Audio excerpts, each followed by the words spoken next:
Ensalada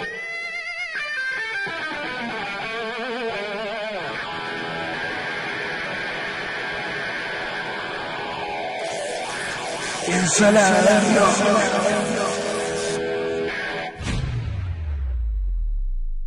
Pero ¿qué dice la gente? Otro capítulo más de esta ensalada de rock, segunda temporada. Pero como siempre, antes de que todo esto arranque, le damos la bienvenida a él, al condimentador de esta ensalada, Lucas Talismán. ¿Cómo estás? Buenas, buenas, ¿cómo andan los amigos y seguidores de Rock History y de esta gran ensalada? Acá estamos para ponerle un poquito más de condimento a esta historia del rock. En este episodio te traemos a un músico nacional, bajista, productor, se codió con grandes artistas nacionales, internacionales, estuvo y está rodeado de grosos. Obviamente nos va a contar esto hablando de su trayectoria y de sus proyectos actuales, obviamente. Hoy con nosotros el gran Daniel Leonetti. ¿Cómo estás, Dani? Bienvenido a la ensalada. ¿Qué tal, chicos? Bueno, muchas gracias, muy bien por suerte y bueno, agradecido de la posibilidad de charlar con ustedes. Gracias a vos, Dani, por tu tiempo. Y para romper un poco el hielo, y como es de costumbre en el programa, te pregunto, ¿cómo nace este amor por la música y cómo nace también tu amor por el bajo? Bueno, a ver, empiezo por el principio. Yo creo que vengo de familia de músicos. Mi mamá fue concertista de piano, empezó a tocar a los 3 años, empezó a estudiar. A los 18 tuvo la posibilidad de ir a seguir estudiando, porque acá ya no tenía con quién, a Europa, y decidió quedarse para casarse en ese momento con mi papá. No sé si fue una buena decisión, pero bueno. Otras razones hicieron que ella dejara de tocar, pero digamos que ya vengo ahí de una familia ya de músicos. Mi viejo también tocaba el piano. Después mi hermano, Alejandro, tengo un hermano mayor. Él empezó a tocar la guitarra, de hecho toda su vida tocó la guitarra como lo hice yo con el bajo. Él actualmente, por ejemplo, hace como 20 y pico de años o 30 ya que es guitarrista de César Banana Pueyrredón. Entonces fue casi como cantado que iba a terminar tocando. Yo arranqué tocando la guitarra, clases a los 6 años, pero a los 12, influenciado por un amigo de mi hermano, vi el bajo y bueno, fue amor a primera vista o a primer oído, porque me encantó el tema del sonido grave y bueno, a partir de ahí nunca dejé de tocar el bajo, ¿no? Aunque toco la guitarra a veces, pero el bajo fue siempre mi instrumento a nivel profesional y mi instrumento del corazón, por así decirlo. Y bandas de las cuales te vas fogoneando de por medio y llegando a la década del 90, digamos. Obviamente queremos que nos cuentes tu paso por Los Guarros, banda de Javier Calamaro y Daniel el Gitano Herrera. También la experiencia con la legendaria Fabiana Cantilo. Bueno, a ver, obviamente que mi historia con las bandas empieza mucho antes, pero si hablamos puntualmente así de bandas o de procesos conocidos a nivel profesional, obviamente todo siempre es como un paso a paso, ¿no? Que uno va haciendo y sin darse cuenta, cuando te querés encontrar estás en determinado lugar. Yo creo que el primer paso importante, o digamos por lo menos más llamativo, fue el haber tocado con Fabi, porque en su momento, imagínate, yo tenía 21 años y me tocó, por ejemplo, hacer soporte de Soda Stereo en Vélez, del disco Canción Animal, que fue como un hito en su momento. Y imagínate que hace un par de años estaba tocando en bandas no tan conocidas, y bueno, es como que pasás a otra liga, ¿no? Entonces eso fue como un momento como así, como de bisagra, ¿no? Y claramente cuando empezás a juntarte con esa gente, si tenés las posibilidades y las condiciones, después empiezan a darse las cosas, a llamarte, y así como después terminé tocando gracias a un show que hicimos con Fabi, que vino invitado el negro García López. Me acuerdo que hicimos un tema de los Beatles, Come Together, y claramente era Safari, yo no me lo sabía y nadie se lo sabía, y yo hice una versión, por no sabérmelo, como más rockera, más pesada, y al negro le encantó y después me llamó para tocar con él. Entonces eran esa época donde a lo mejor tocabas con 3 bandas, y bueno, nada, fue la verdad una experiencia hermosa y bueno, una cosa te lleva a la otra, después te vas conociendo. Claramente en un momento se transforma en un trabajo, porque está todo bien la música, pero en algún momento uno tiene que responder con cuestiones técnicas, artísticas, de agendas, ¿no? Entonces se convierte en una cuestión que cuando te evalúan para tocar en una banda, miran un montón de cosas, ¿no? Desde cómo tocas, Claro. cómo cumplís, cómo, ¿no? La presencia, lo que fuera. Así que bueno, como les decía, fue un proceso que por suerte se fue dando y que siempre requería de un momento en donde vos tenías que hacer, por ejemplo, lo que yo siempre decía, las famosas pruebas, que a vos te llamaban, como fuera porque te conocían o porque alguien te había recomendado. Y recuerdo, por ejemplo, justamente que mencionaste los guarros, y yo tenía en ese momento un poco una actitud de, bueno, yo siempre me tiro a la pileta, aunque no haya agua, vamos a ver, ¿no? En ese momento el bajista de los guarros era Dani Castro, que es y fue siempre un bajista tremendo, tocaba mucho slap, en ese momento que estaba muy de moda, y yo era un bajista más rockero que no tocaba slap. Y me acuerdo que me fui a probar, y todos me decían, había un montón de gente, un montón de bajistas, y me decían, pero Dani, vos no tocás slap. Bueno, yo me voy a probar, no sé, no importa, ¿viste? Bueno, terminé quedando yo que justamente no tocaba slap porque estaban buscando a alguien que fuera diferente. Entonces, siempre digo que nunca de nada por sentado, siempre hay que ir y agotar todos los recursos, ¿no?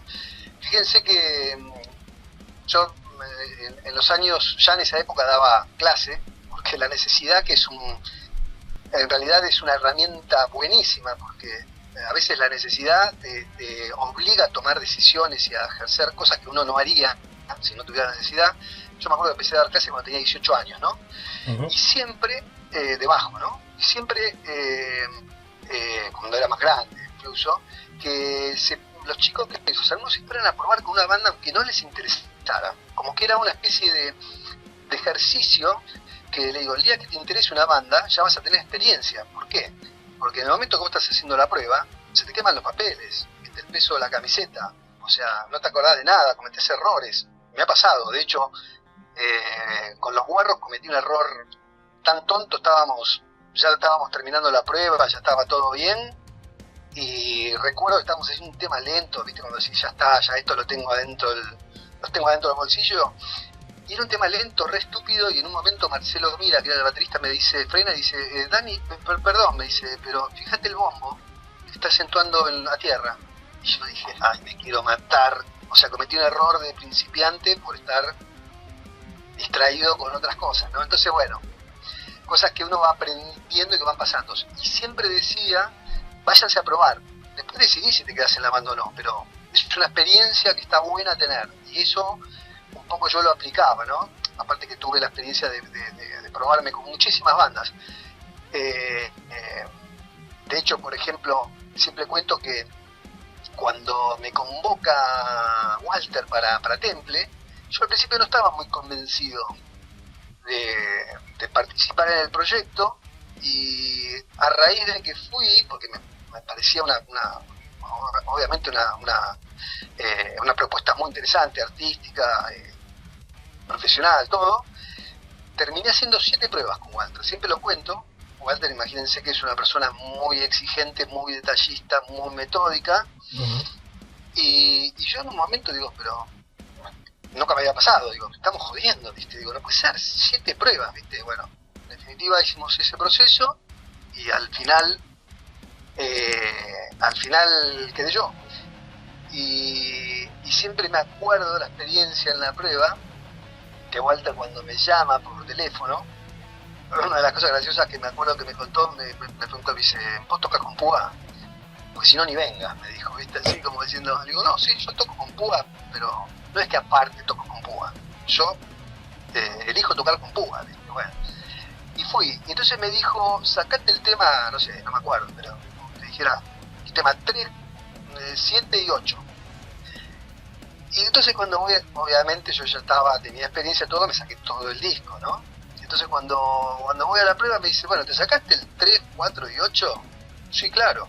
Bueno, entonces hagamos el 2, el 8 y arrancamos por otro lado, ¿no? Y claramente eso me vino bárbaro. Yo hubiera hecho lo mismo, digo, ahí Walter un capo, porque él quería ver qué pasaba con lo que no estaba supuestamente preparado. Claro. Y bueno, en ese proceso de 7 pruebas, que nadie hacía eso, todo el mundo te probaba, viste, era lo normal. Después te dabas cuenta, bueno, había gente que era más exigente, y en ese sentido estuvo buenísimo, porque uno nunca termina de aprender, y esa experiencia fue realmente un aprendizaje, y bueno, estuvo buenísimo.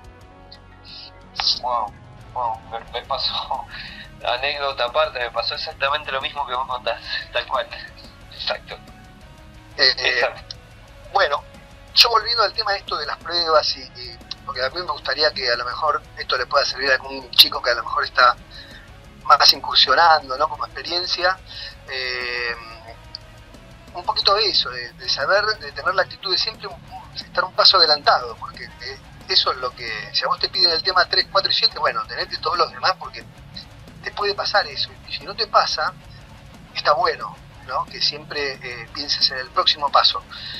Algo parecido me pasó con un trabajo. Hay una cantante que se radicó en España hace muchos años, Leonor Marchesi, que hace unos años vino acá a Argentina a hacer un show. Ella tocaba en un grupo llamado Púrpura, que en los, digamos, 80 fue conocido. Uh-huh. Bueno, la cuestión es que la anécdota corta es que estaba presentando un teatro Ateneo, y el bajista, que era un colega mío, conocido, por razones X, a los 10 días antes del show se tenía que bajar. Entonces me llama a mí, me dice: Dani, haceme la gamba, porque ni saben todavía que me tengo que bajar. Bueno, se las hago corta la cuestión, que fui al ensayo, faltaba una semana, o sea, fuimos los dos bajistas al ensayo, y dijo: él es Dani, él va a ser el que va a tocar.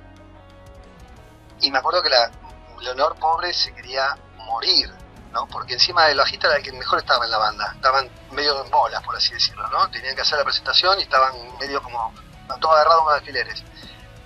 Y me acuerdo que fui y dije, bueno, eso fue un martes, me dijeron, bueno, el jueves ensayamos, me dijeron, sacate la mitad del show, y cuando fui al jueves, dije, bueno, yo me saqué todo el show, digo, y me traje un machete en el libro, en el cuaderno, pero vamos a hacer una cosa, vamos a hacer todo el show, yo no voy a mirar el machete y vamos a ver qué sale. Siempre lo cuento esto por una cuestión no de fanfarronear, sino de decir, cuando vos resolvés una cuestión, el músico no solo está agradecido, sino que dice, estás contratado. Y me acuerdo que hicimos el show, misteriosamente no me equivoqué en nada, y me acuerdo que la chica por poco no sabía cómo agradecer, me dice, estoy re tranquila, me dice, menos mal, porque estaba, imagínate, se había venido de España a hacer un show. Entonces digo, esas cosas son las que hacen a lo mejor que un músico que resuelve sea elegido. A veces no entienden que a lo mejor no es el tipo que toca más rápido, sino el tipo que o que hace el gol o que no deja que hagan el gol, ¿no? Hay que pensar en eso, en ser efectivo en un proyecto musical. Y bueno, eso te da la ventaja de resolver situaciones y que te contraten, por así decirlo. No tanto el tocar tanto. En una charla pasada hablábamos con Escarcela y nos contaba su experiencia y cómo fue compartir con ustedes el escenario y esa particular transición. Hablabas un poco antes de Temple y esta metamorfosis, ¿no? De Temple a Rata, cuando Rata volvía a principios del 2000, ¿no? ¿Cómo fue para vos esa transición, tocar temas de Rata también, con antiguos miembros? Bueno, a ver, claramente el proceso del traspaso de Temple a Rata, por así decirlo, se dio de una forma muy natural y yo creo que fue claramente inclinada por la participación de Adrián. Cuando mira, hace poco nos encontramos en un proyecto con Fer y recordábamos viejas épocas y hablábamos de eso, y él incluso me hizo una mención que a mí me dejó medio pasmado, que me decía, Dani, vos no sé si lo sabías, pero en el momento que vos entraste como como bajista no encontrábamos bajista, o sea, sí encontraban bajista porque había, pero no encontraban el que querían, y decía, hubo un momento que se hizo la noche, porque no se podía resolver, y todo dependía de que apareciera el bajista, ¿viste? Entonces le digo, mirá qué loco, le digo, yo esa no la tenía, porque después ese proceso hizo que Temple hiciera la segunda parte que deriva en Rata, ¿no? Uh-huh. Claramente también fue porque la aparición de Adrián, ¿no? No solo era un pedido un poco de la gente, de los productores, uh-huh. Y digamos que en ese proceso hubo una convocatoria a los antiguos músicos de Rata, que fueron, bueno, Negro, Terma, y Gustavo y Terma por sus razones no quisieron participar, y el Negro sí. Entonces, digamos, como que claramente me parece que la decisión de tener al Negro en la banda, que era digamos un participante fundador, por así decirlo, era como muy importante, y claramente era entendible un poquito la situación, ¿no? Así que eso se dio de forma casi natural, pero la verdad que fue una experiencia buenísima. A mí el hecho de haber participado, haber tocado tanto con Walter como con Adrián, como con Fer y con Chucky en ese momento, que era el tecladista, que también era... Yo ya había participado en él con el Negro García López, yo ya lo conocía. Uh-huh. Nos reencontramos ahí, hemos tocado con el Negro unos cuantos shows y unos cuantos temporadas, así que la verdad que fue un placer y estuvo buenísimo, ¿no? Saber que uno es reconocido por los pares, y bueno, y que claramente si la historia de Rata debía continuar, tenía que continuar, y está perfecto que así sea. Obviamente. Nos contabas fuera del aire que hay material de ensayos de esa época, alguna que otra joyita escondida para los fanáticos que nos resulta un poco oro puro, ¿no? Bueno, sí, porque mira, vos sabés que yo claramente como en esa época ya me dedicaba al tema de las grabaciones y las producciones, y ya tenía estudio, un poco yo era el encargado de grabar los ensayos, porque en el primer proceso de Temple, obviamente, el objetivo era tratar de que la banda tocara el disco, pero ya cuando estábamos afianzados hubo un proceso así como de composición para el nuevo disco, ¿no? Que lamentablemente por alguna razón después Walter no vi que nunca lo terminó de plasmar, ¿no? Entonces me encargué de grabar, y esas grabaciones aparecieron hace poco. Las tenía un amigo mío, imagínate que estamos hablando de cassette, ¿no? Yo grababa con un tipo Walkman, y fue a raíz de un programa de ustedes que salió un comentario, y yo dije, pues yo tengo esas grabaciones. Bueno, las busqué, me encargué de buscarlas, y ahí aparecieron. Ahora voy a ver si me encargo de hacerlas sonar un poquito mejor dentro de las posibilidades, porque claramente están grabadas con cassette y suena ensayo, pero de lo que escuché les digo que sonaban tremendo, los temas estaban buenísimos. Me sorprendió después de tantos años de escucharlo, decir, mirá que bien afilados que sonábamos. Así que yo calculo que en breve le vamos a hacer un acondicionamiento, y seguramente lo vamos a escuchar, o lo van a poder escuchar. Había como 5 o 6 temas, así como ideas, incluso con melodías de Adrián y todo, así que bueno, están los 2 temas incluso que hicimos en Museo, que es La Gran Batalla del Cielo, ahora no me acuerdo del otro, Revancha. Pero había otras ideas, así que exacto, Revancha, y así que bueno, eso en algún momento va a dar a luz como así como cosa llamativa, ¿no? De los ensayos y la creación del inicio de esos temas, ¿no? Y te hago una consulta con respecto a eso, te hago una consulta. Me dijiste que eran 4 o 5 temas que eran para un próximo disco. Ya tenían, ¿no?, la idea de hacer un segundo disco de Temple. ¿Estaba eso? Sí, ¿Se barajaba? La idea, incluso en un momento, lo que pasa que claro, ese fue un momento muy caótico también, o sea, todo cambiaba muy rápido, pero incluso estuvimos a punto de hacer una grabación, se estuvo a punto de hacer un disco en vivo de la presentación de Musem, que después no prosperó. Siempre tiene que ver cuestiones, viste, de compañías y eso, pero sí estaba planteado la continuidad y el segundo disco de Temple, que vuelvo a insistir, siempre me llamó la atención que no haya dado a luz eso, ¿no? O con esos temas o con otros temas, porque imagínate que pasó tanto tiempo y tanta agua bajo el puente que y aparte algo tan querido y tan pedido por el público, ¿no? Porque claramente Rata es Rata, la gente es muy masivo, mucha gente lo quiere, pero Temple era como otra cosa, ¿no? Una cosa aparte, un poco más como de culto, digamos, y bueno, por alguna u otra razón no dio a luz, ¿viste? Pero sí, teníamos por lo menos 6 temas o ideas seguros, porque aparte yo con mi TOC las numeraba y esta idea nueva 6, ¿viste? Por ejemplo. Claro. Así que existen, están. Y ojalá que algún día Walter las plasme en un segundo disco de Temple, ¿no? No estaría mal. Ojalá. Me han pasado cosas con eso, y sobre todo con el tema revancha, que es algo que he querido siempre grabar, pero la calidad de audio que anda dando vueltas por ahí, si bien le han puesto mucho cariño, nunca sonó demasiado bien, pero es un tema que personalmente significa mucho. Para mí me hubiera encantado poder darle voz a ese tema, pero bueno, no se dio. Pero bueno, es una anécdota personal. Bueno, nunca se sabe, ¿no?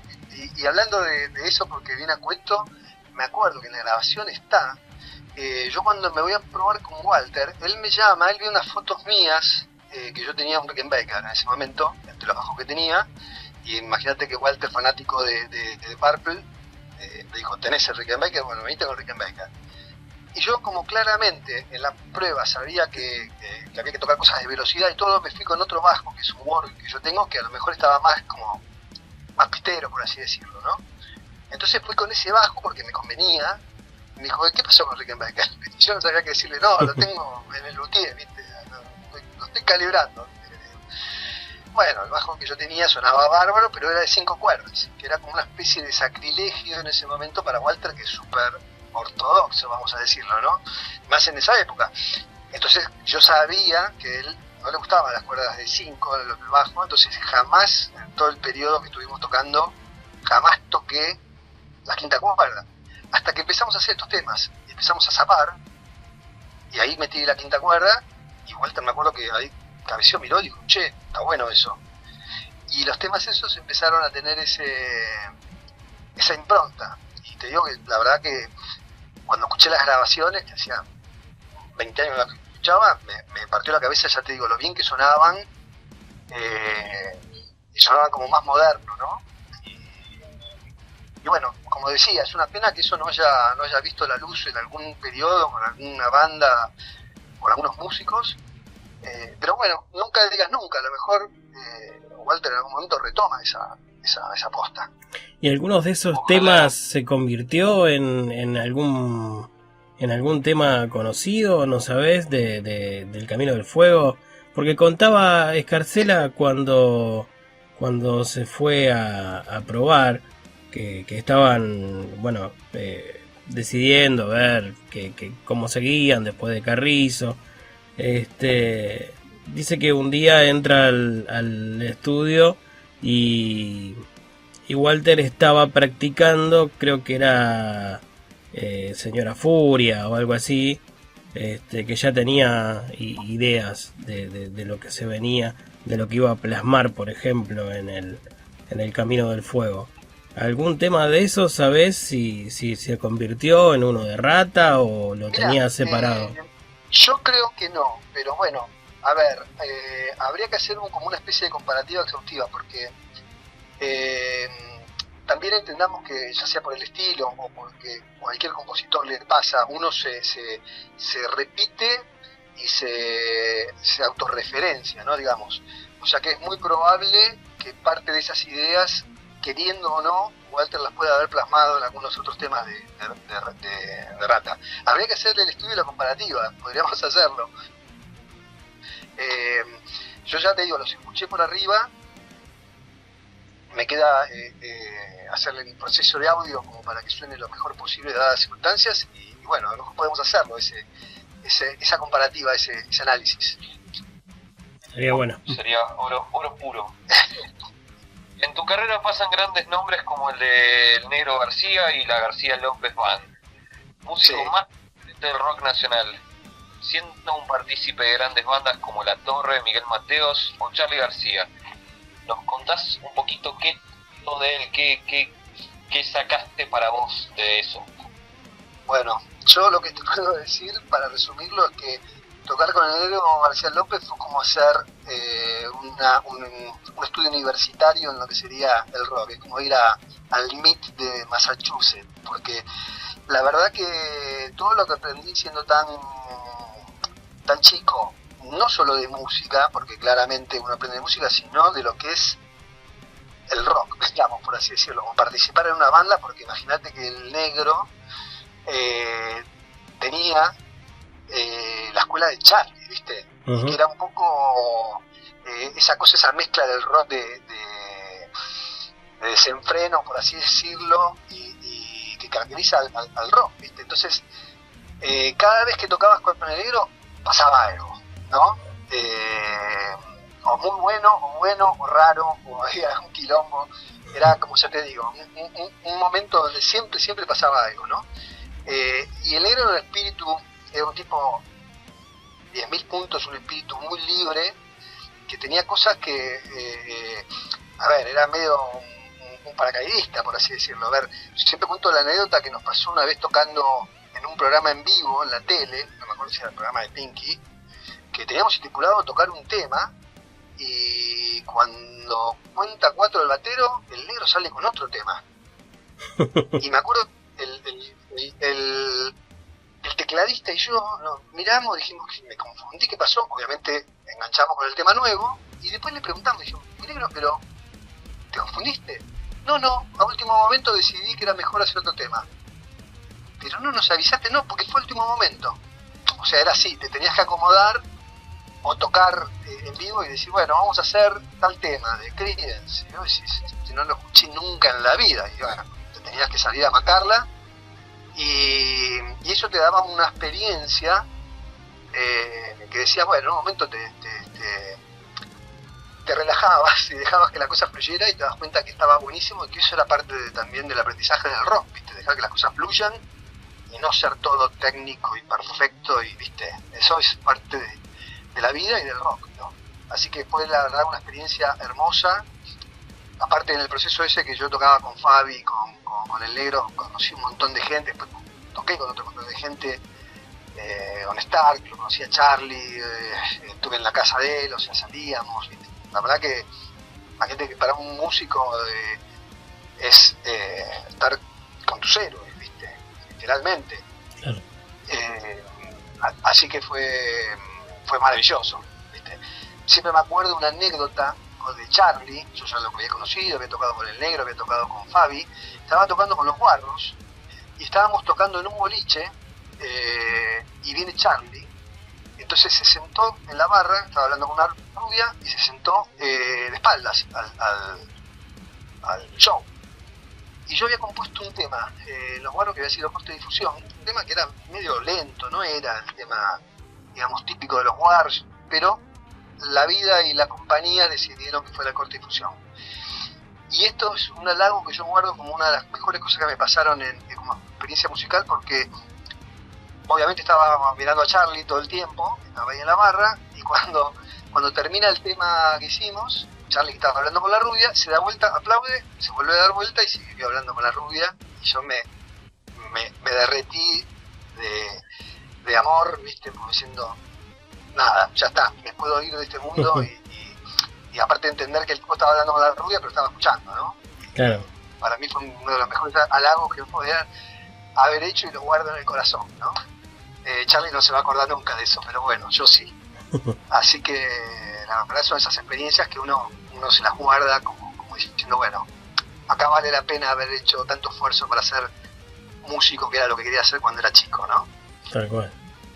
El principio del nuevo milenio, siguiendo un poco la línea de tiempo, trajo para vos un montón de laburo y además un montón de proyectos en los cuales pudiste dejar tu huella, ¿no?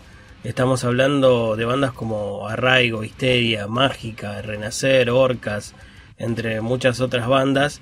Y también ya teniendo tu propio estudio te dio la seguridad y la espalda para trabajar, por ejemplo, con Marty Friedman, nada más ni nada menos. Bueno, a ver, a veces las circunstancias en la vida te cruzan con situaciones en que si las tenés que elegir, yo no sé si honestamente decís, se te queman un poquito los papeles y decís, bueno, si lo tuviera que elegir no sé si lo haría, pero como se presentan esas oportunidades, por así decirlo, y vos vas a decir, no voy a decir que no, le das para adelante, ¿no es cierto? Y la verdad que siempre termina siendo de vuelta una experiencia bárbara. Bueno, Marty Friedman justo llega de gira y me tocó que él tuviera que grabar unas cosas, entonces vino a mi estudio, el primer estudio que yo tenía en la zona de Palermo.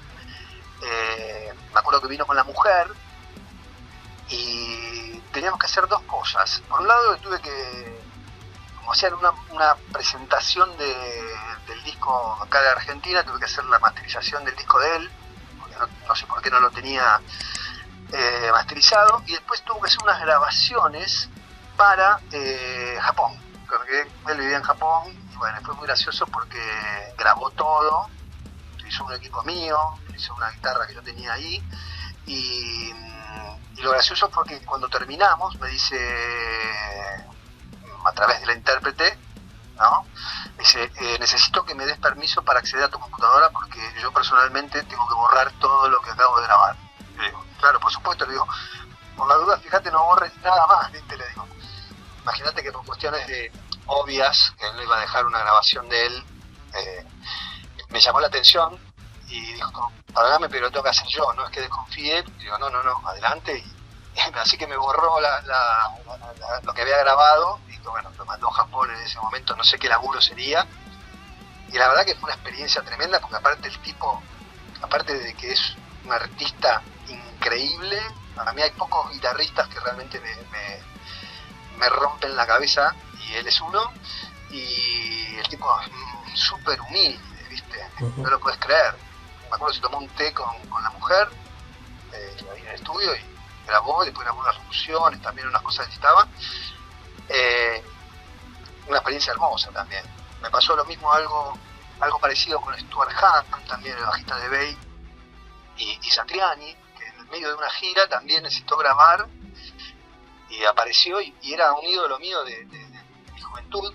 Siempre me arrepiento de no haberle mostrado que yo sabía unos temas que yo era fanático de chico y había unos temas del primer disco solista de él que no los conocía nadie, que eran medio de música clásica, y yo los había sacado, y ahí me dio tanta vergüenza que no se los mostré y siempre me arrepentí.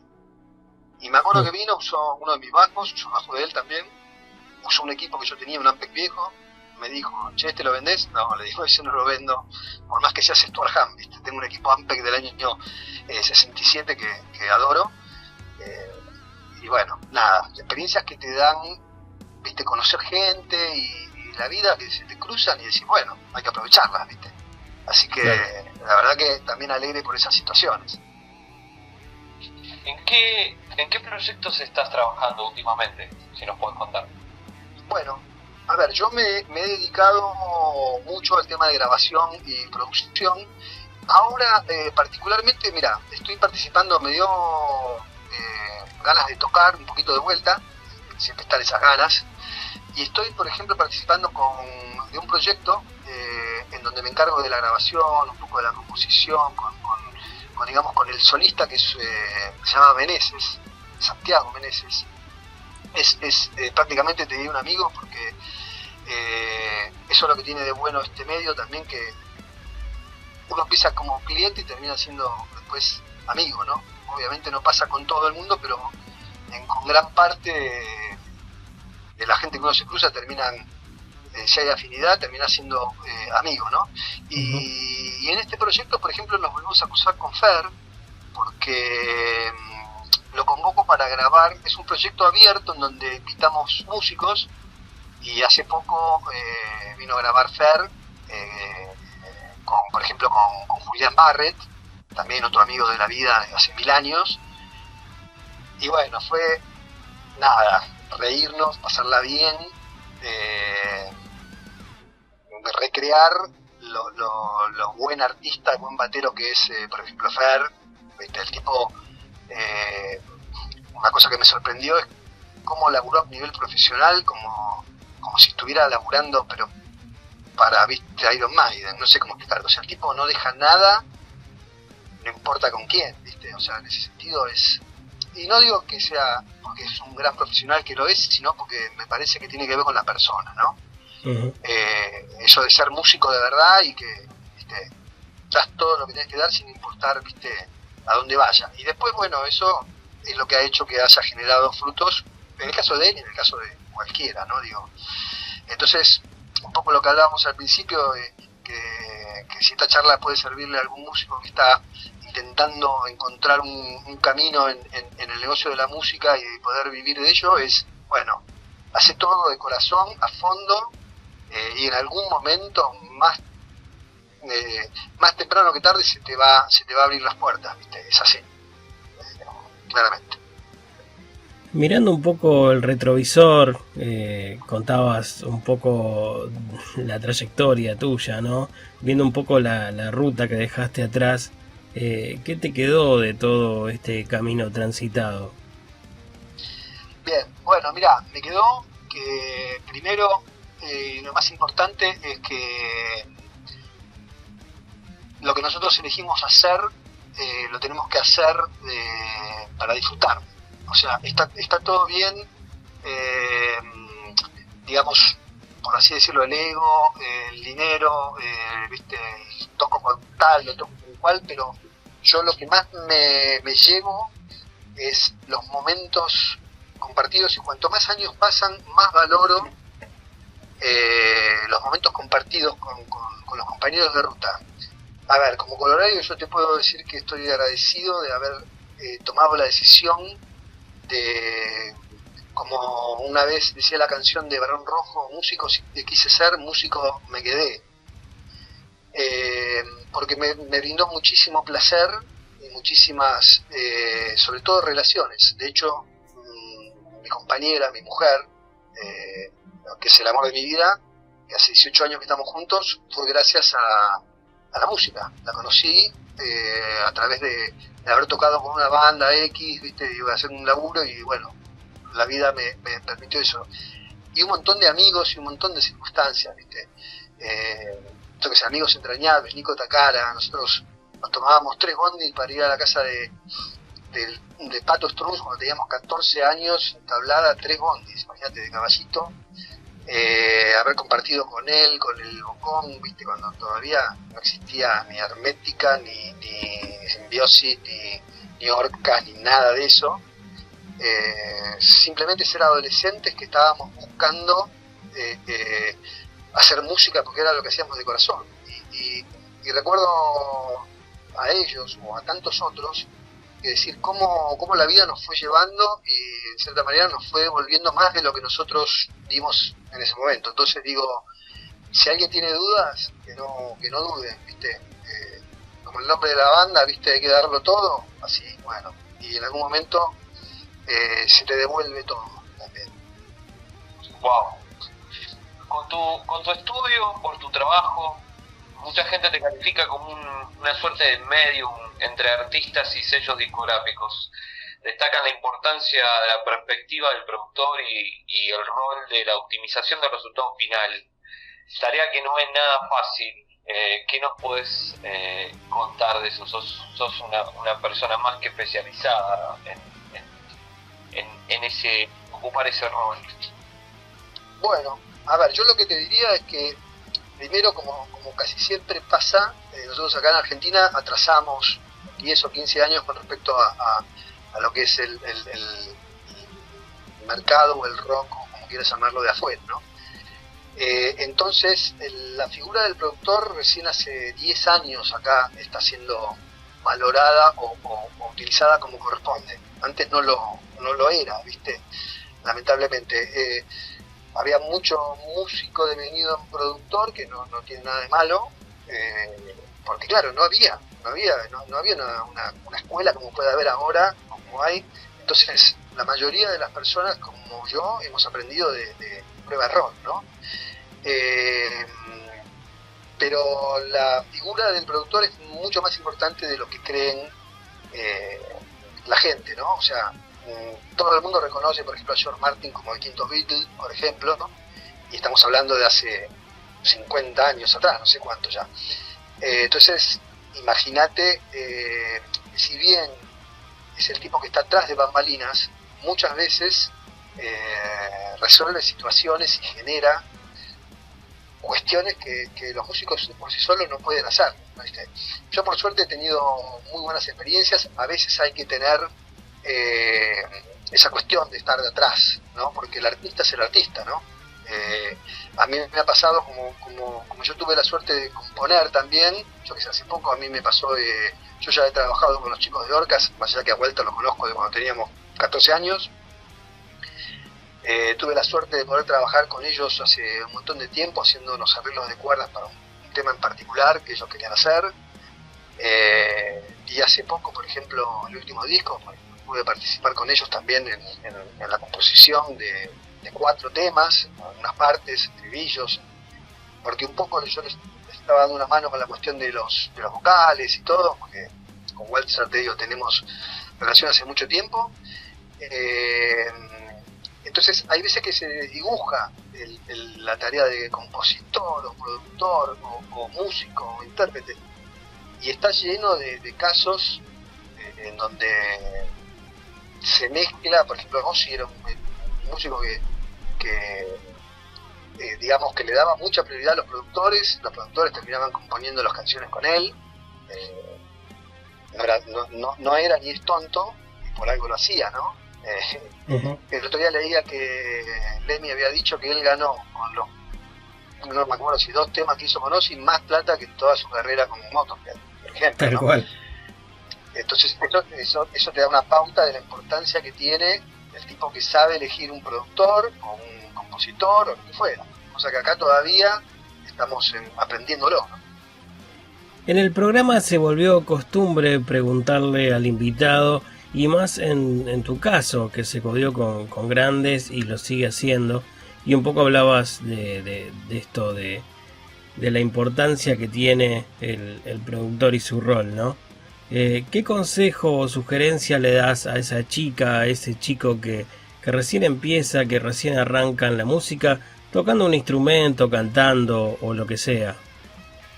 Le recomiendo primero que no pierda el espíritu de la juventud, aunque no sean jóvenes, porque el espíritu de la juventud lo que tiene, y yo me doy cuenta que en mi caso se cumplió, es el tema de tirarte a la pileta sin saber si hay agua. Y hay veces que no hay agua, y hay veces te golpeas, pero otras veces no. Y si vos medís tanto, nunca vas a encontrar el resultado. Y hay una cuestión que tiene que ver con la intención, no tanto con lo que sucede realmente. Si vos tenés la intención, de alguna manera las cosas se van a dar. Quizás no como vos lo esperabas, de otra manera, pero así sucede, y en mi experiencia me ha sucedido y lo he visto suceder. Entonces lo que le diría es que no tengan miedo y que siempre canten retruco, por así decirlo. O sea, después de las cartas si te ayudan o no te ayudan, pero no te quedes con la duda de qué podría haber pasado por ser vergonzoso o por no animarte a tirarte a la pileta. Eso es lo que yo les diría. Wow, tremendo consejo.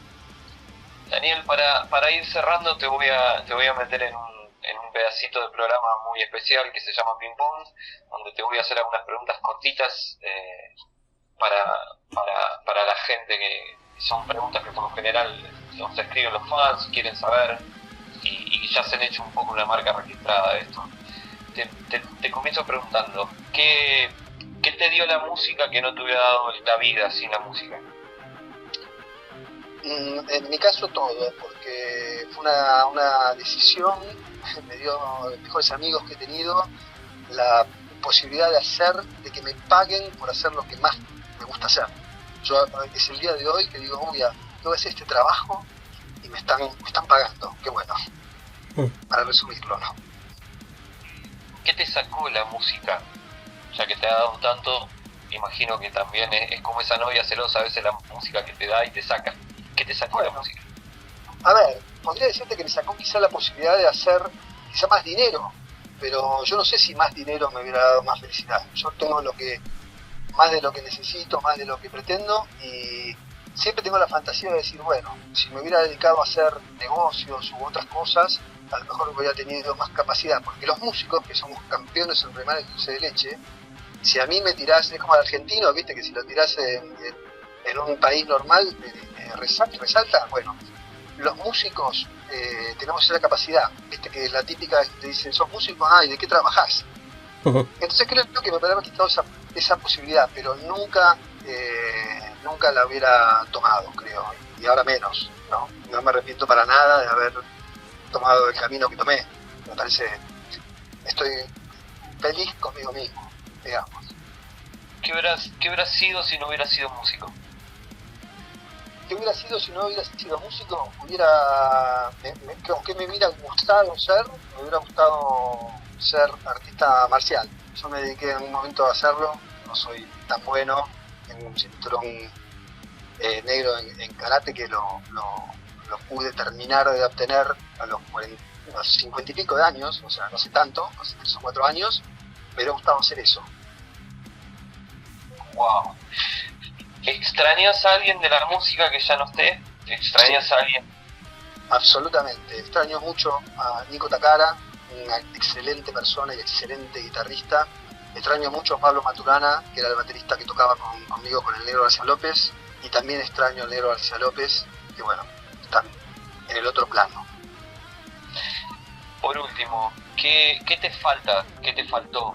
¿Qué te gustaría escribir si tuvieras que cerrar el libro de tu paso por la música en este mundo? ¿Qué te gustaría poner como capítulo final? Esa gran meta que, o sea, debe ser difícil o debe ser una gran meta porque con tu carrera y con la gente con la que tocaste y las cosas que hiciste no te debe faltar mucho, pero ¿qué anécdota, no qué anécdota, qué ítem pendiente te gustaría poner como final en ese gran capítulo de tu vida? Bueno, mira, yo te diría que lo primero es remarcar que estoy agradecido con todo lo que me tocó y todo lo que hice, porque siempre nos pasa a todos que, viste, como dice el dicho, el pasto siempre está más verde del otro lado. A veces uno no tiene, viste, haces 10, querés 20, haces 20, querés 40, ¿no? Pero ya que me preguntás, me parece que lo que más me gustaría, y es lo que trato de hacer, es desarrollarme más en el tema de lo que es la composición. Me parece que la composición, yo tuve la suerte de hacer cortes de difusión para los Enanitos Verdes, para Orcas, para Pavi, para los Guarros, o sea, siempre tuve la suerte de destacar un poquito en eso, y me parece que es un poco como el punto culmine del músico, ¿no? El intérprete está buenísimo, el técnico, el virtuoso está buenísimo, pero me parece que el compositor es digamos, la máxima expresión del músico, y eso es lo que me gustaría desarrollar, porque hay tipos que lo han logrado, yo que sé, Ricardo Diorio, por ejemplo, decirte algo que no tenés que ser, pero si vos lográs con una canción, con una pequeña frase de llegar al corazón de la gente y lograr una emoción, eso es lo máximo como artista, para mí. Wow, tremenda enseñanza, todo lo que nos has contado.